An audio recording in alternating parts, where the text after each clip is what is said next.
Well, many of my patients are allergy-savvy gardeners.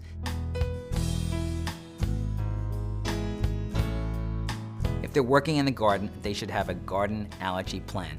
Wearing a hat, big sunglasses, a face mask such as a pollen mask or an N95 mask can be very helpful, especially if you're sensitive to not only pollen, but mildew or molds that could be in the garden. I know when I was a kid, I had to mow the lawn and I had horrible allergy symptoms, and the medications then weren't that effective. A pollen mask can help. So there are other things, if you have gardening tools, you're wearing outdoor clothing, change them before you enter your bedroom, obviously. Wash off your equipment, wash off your glasses, your shoes. These are ways to reduce pollen dispersal back into your home. There may be some days you perhaps would rather schedule, perhaps when it's not windy, and days where it's moist and a little drizzly could be better for gardening in an individual that has extreme sensitivities. Take your allergy medications before the activity if you know you suffer from seasonal allergies or things in the garden. You can still enjoy the garden and great Mother Nature, but you have to be prepared and do a little homework.